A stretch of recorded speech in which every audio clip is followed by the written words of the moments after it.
For hours, the city had been wrapped in rain, the streets dim beneath a blanket of silver-gray mist. At a lonely bus stop, an 8-year-old girl sat curled on a cold metal bench. Her name was Sophia, though in that moment it seemed as if the world had forgotten it.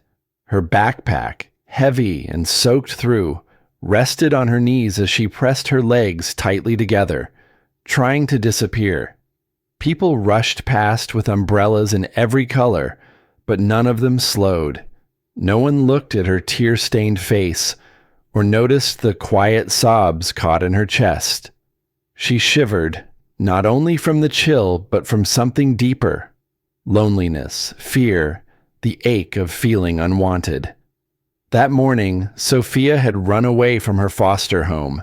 She hadn't planned it, hadn't packed, hadn't thought about where to go. She had only known she couldn't stay in that house filled with silence, orders, and indifference, never affection. In her heart, she still wished a bus might take her back to the life she had lost, back to her grandmother's kitchen where pies baked in the oven and warm arms had once held her safe. But the house had been sold, her grandmother gone, and that dream had slipped away like water running through her fingers. Sophia kept her head down, staring into emptiness, until a sound broke through the rain. Not footsteps, not a voice, the steady tap of claws on wet pavement. She lifted her head and saw a German shepherd standing before her. His fur was drenched, clinging to his body, amber eyes steady and calm. He didn't bark or lunge forward. He simply lowered himself beside her, as if this place had always been meant for him. For the first time all day, Sophia felt she wasn't entirely alone. She sat quietly, watching the dog. Rain slid down his face, dripping from his ears, yet his gaze never left her. It was as though he understood everything without a word. Holding her soaked backpack to her chest, she whispered, her voice barely rising above the rain, "Did you come for me?" The dog gave no answer. He only blinked slowly, and in that small, simple gesture, she felt more comfort than in all the empty words she had heard throughout her short life. The heaviness in her chest began to ease, and her breathing grew calmer. Time blurred. Minutes, maybe an hour. She couldn't tell. What mattered was that she was no longer completely abandoned. Someone, even if not human, had chosen to sit with her in the storm. Through the curtain of rain, blue lights flickered. A police car pulled up near the shelter. Inside sat a man in his 30s, his uniform dark with rain, a coffee cup in hand. He glanced out the window and froze at the sight of a small girl alone in the storm. But what made his breath catch was the dog. He knew those eyes, that stance. He pushed the car door open and stepped carefully into the downpour. "Hey there," he called softly, voice kind. "Are you okay?" Startled, Sophia clutched her backpack tighter. Before she could answer, the German shepherd sprang to his feet, planting himself between her and the stranger. Muscles taut, ears pricked, tail still. He didn't growl, but his meaning was clear. "If you want to reach her, you'll have to get through me." The officer lifted his hands, palms open in peace. "Easy, buddy. I'm not here to hurt anyone. I just want to help." His voice carried warmth, the steady patience of someone who had spent years protecting the frightened and vulnerable. The dog's eyes stayed alert and unwavering. The man narrowed his gaze, as if recognizing something from long ago. "Max, is that you?" he murmured. The dog's ears flicked at the sound. Sophia looked from the animal to the man, her voice shaking. That's his name?" The officer gave a slow nod. "Yes, Maximum. I knew him. He was once part of the K-9 unit, brave, loyal, dependable. After his handler passed away last year, he vanished. We searched everywhere, but he was gone. Sophia lowered her eyes to Max, who now stood firmly in front of her, shielding her with his body. Her lips trembled as she whispered, "He stayed with me when no one else did." The officer sank down on one knee, the rain soaking into his uniform. His tone softened further. "And I think he's trying to tell me something. Maybe he wants me to stay too." The downpour hadn't eased when the officer slowly extended his hand toward Sophia. She hesitated, glancing at Max. The dog gave a quick shake, spraying water droplets, then pressed close to her legs as though reassuring her. "It's okay, let's go." With visible effort, Sophia rose from the bench, clutching her drenched backpack. "Come on," the officer urged gently. "You can't stay out here all night."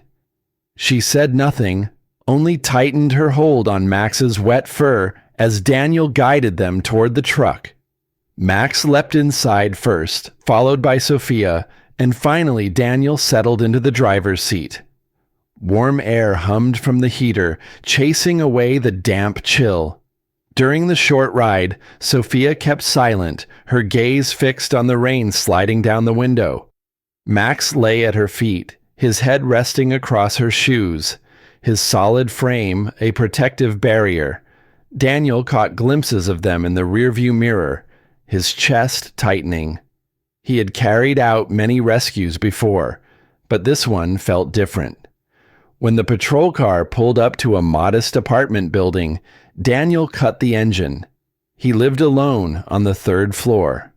Since the divorce, the small apartment had been suffocating in its silence. But tonight, as he turned the key in the lock, he found himself wishing that silence would finally be broken. "Go on," he said softly, switching on the light.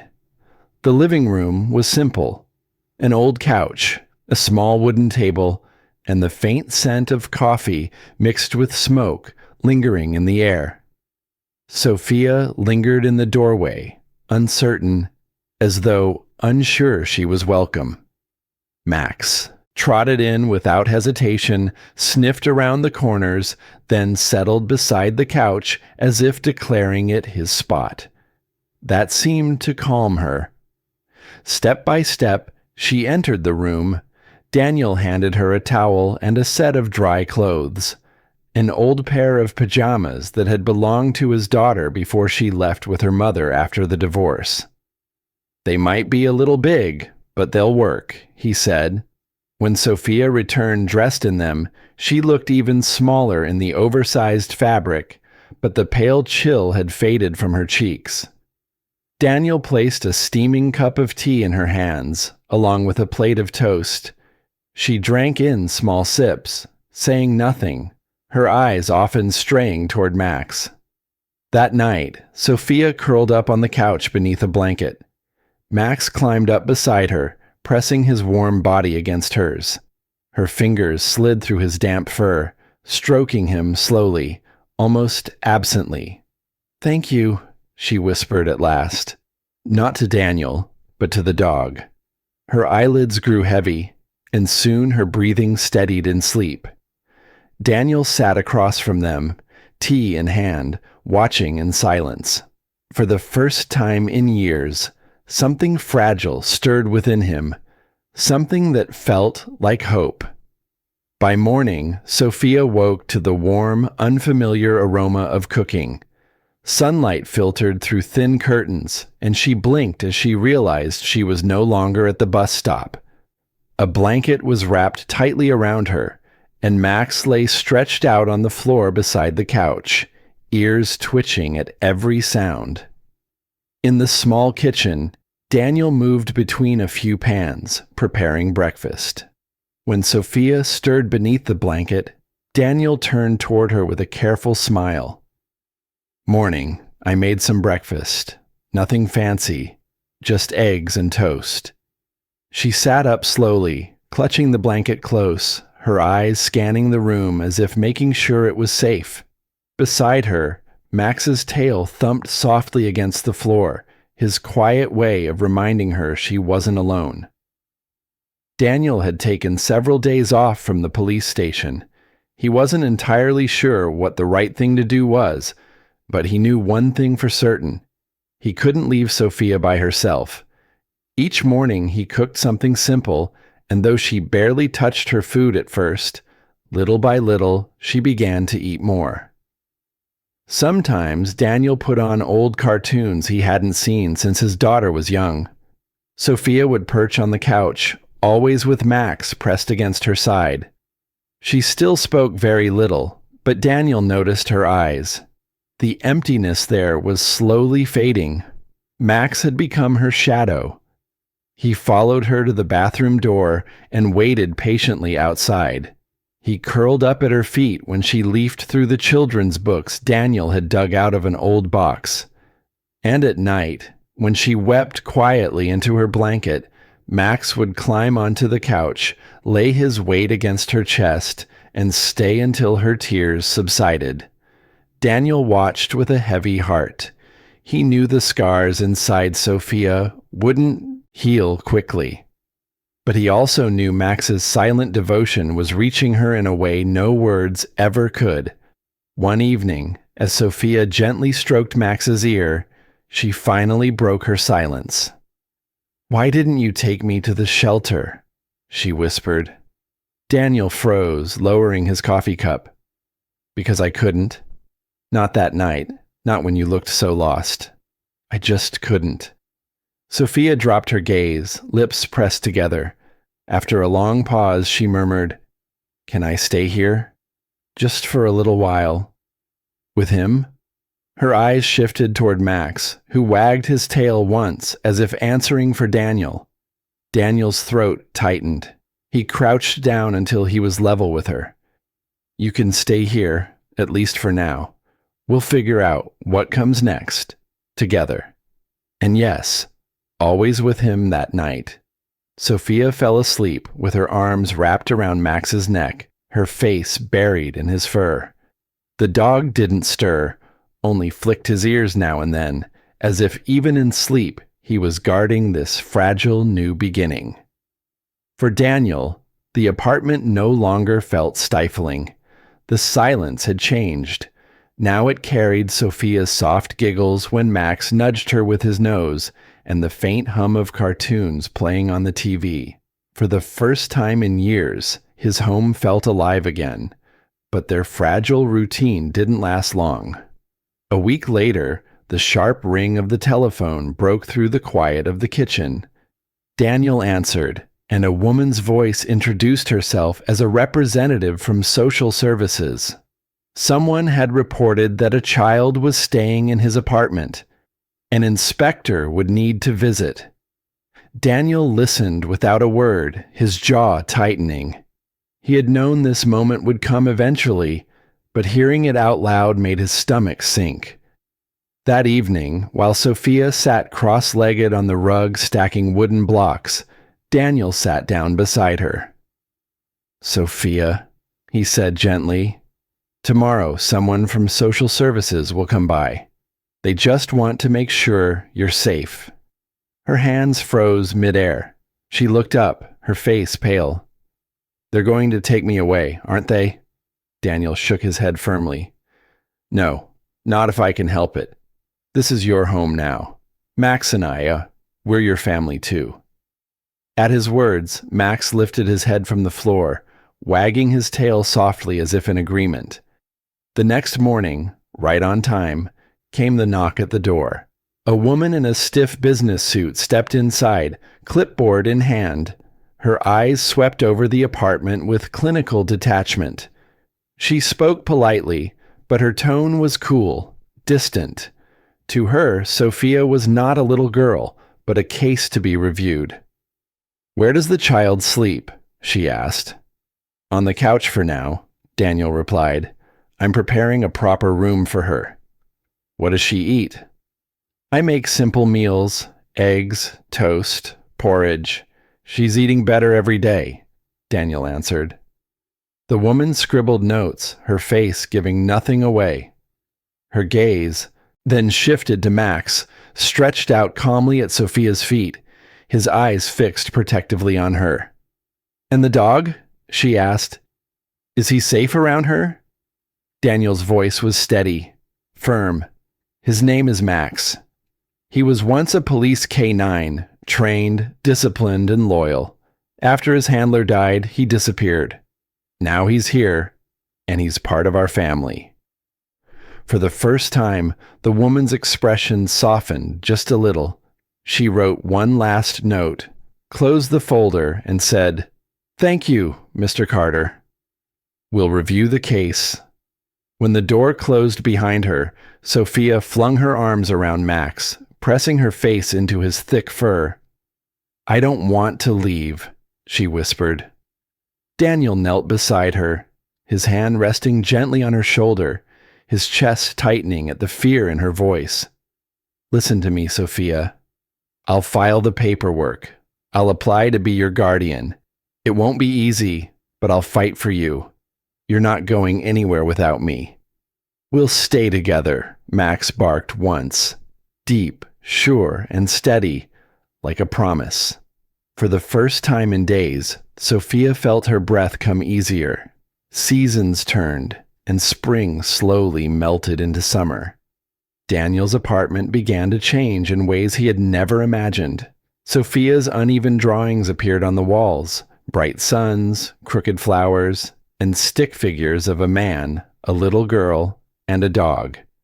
Her laughter returned in pieces, soft but genuine, spilling out whenever Max rolled onto his back, all four paws waving in the air. Then one morning, an envelope arrived, stamped with the seal of Child Welfare Services. Daniel's hands trembled as he tore it open at the kitchen table. Sophia leaned against him while Max sat close, watching intently. Daniel's eyes ran over the page, then stopped. His throat tightened, tears blurring his vision. "Sophia," he whispered, "from today, you are officially my daughter. Forever." For a moment she froze. Then she hurled herself into his arms, sobbing against his chest. Max barked sharply, joyfully, before racing in circles like an excited puppy. At last, he stopped and lowered his head onto Sophia's lap, as if reminding her he had always been there. That weekend, the three of them went to a park just outside the city. The tall grass swayed in the warm breeze. Birdsong filled the air. Sophia walked between Daniel and Max, her small hand clasped tightly in his, while the shepherd trotted faithfully at her side. In a quiet clearing, they sat together. Sophia tilted her face to the sky and smiled. "Do you think Max was looking for someone?" Daniel nodded slowly. "Yes, and he found us, just as we found each other." Sophia squeezed his hand tighter. Max sat proudly before them, eyes shining with peace and devotion. That night, back at home, Daniel placed a framed photo on the table. Himself, Sophia, and Max sitting on a park bench. A family. Loyalty, he realized, wasn't about commands or leashes. It was about those who chose to stay, with you in the rain, in the silence, and on the hardest day. And Max had stayed.